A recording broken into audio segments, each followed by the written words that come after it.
So in this geometry question, we have this square ABCD, an equilateral triangle ABE, which is inside, that's AEB, that's A, that's E, that's B, is constructed on a side AB of the square, and the point E is inside of the square as shown.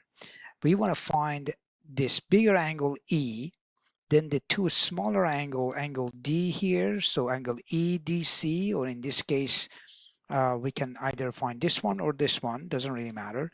And also the last piece, the area of a triangle, actually equilateral triangle, area of this equilateral triangle, given the fact that EB, this diagonal right here, which is one of the length of the equilateral triangle, is 2 centimeters. Okay. Now, to start this, let's make sure that we understand this diagram. When you see these tick marks, means all the sides are equal to each other, right? So even though it says EB is equal to 2, that means all the sides of this square is 2 centimeters. They're all 2 centimeters. Okay, so if that's the case, finding the area would be very easy. But before that, let's find out the angles. Okay, let's write up all the angles that we can find first. So we do have angle AEB 60 degrees that is given as a equilateral triangle. So angle AEB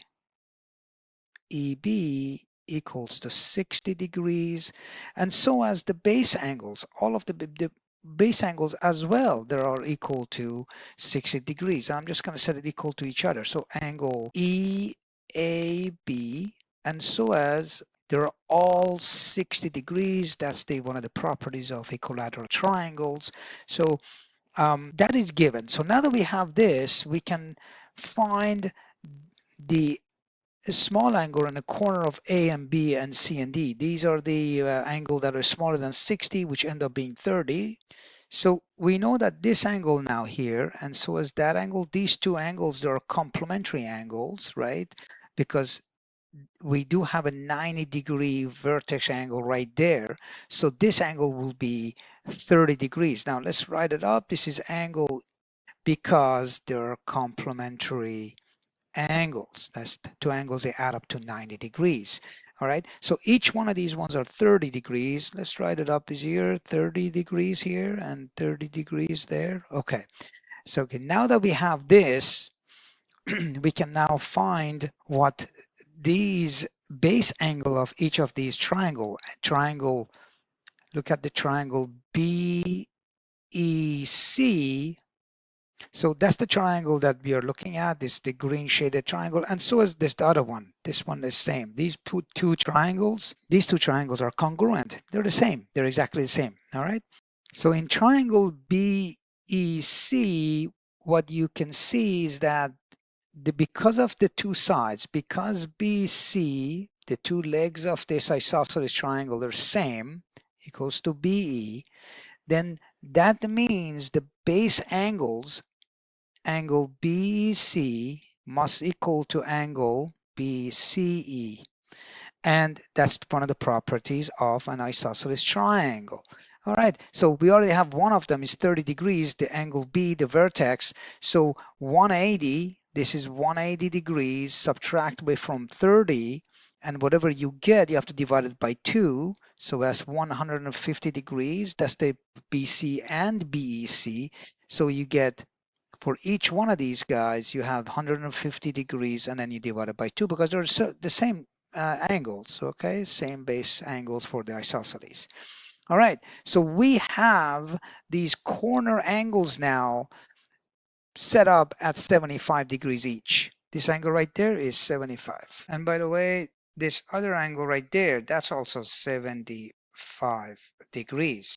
Well, now that we have those two angles, we can easily find this angle inside, the angle C, angle D inside. So these a smaller angle right here we can find. All right, and that's simply 90 minus 975 because there are complementary angles again, and that's easy to do. Let's do that. So angle EDC is equal to 90 degrees minus 75 degrees, and that's equal to 15 degrees. All right, so we got that, and also the other side. So now that we have all these angles, the corner angles, then angle E, the main angle, okay? That angle E is 180 degrees. Subtract away 2 times 15 degrees because each of those angles are 15 degrees now, and that triangle, a triangle DEC, is actually an isosceles triangle, and in this case angle E will end up being 150 degrees. Now this is not the only way to do this. You can also use the right here 75 here. You can actually use the angles at the point equal to 360 degrees, so you know that this angle right there is 75. This angle is 75 because these two triangles are isosceles triangle.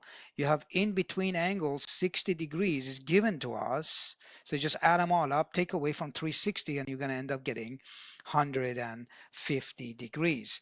And in this case, either way, doesn't really matter which way you do it, but that's how you do it. All right, and that is it. Now the next part is the area of the triangle AEB given the FEB equal to 2. So we have this triangle AE, so I'm just rewriting just the triangle, the equilateral triangle AEB. We know that that's 60 degrees. They're all equal angles 60 degrees, right?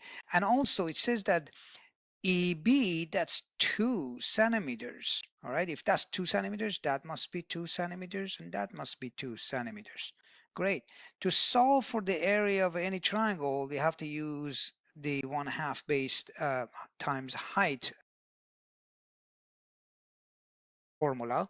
And so what we need to do, we need to just find what the height is. Okay, so what is the height? So the height or the altitude of the equilateral triangle is the perpendicular distance from E to the base AB, where it cuts AB in half. That means that now if you call this N, that point of intersection, you get NB is equal to 1 unit.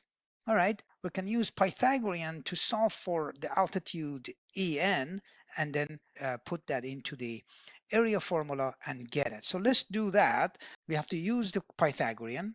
And Pythagorean says that if you want to find this En, call the En x, so x squared is equal to hypotenuse squared, which is 2 squared, subtract one of the sides that's given to you, 1 squared. X squared is equal to 4 minus 1, and that's 3. So x is equal to square root of 3. All right. So now that we have the height is square root of 3, and by the way, this is the height, then we use a equals to 1/2. Base is 1 unit. Height is a square root of 3. And then you punch it in, and the area will be root 3 divided by 2.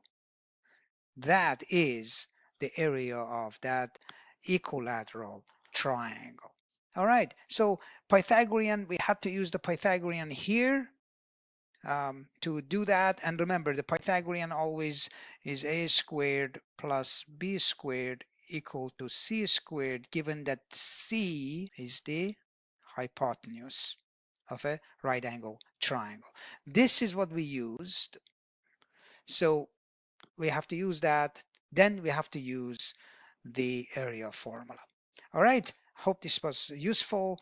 Check out the next problem in the series, and also if for any review material, go back to my channels. There are tons of courses there, tons of materials there. You can actually review any concepts in high school from grade basically 8 pre-algebra all the way to calculus, and including physics and chemistry.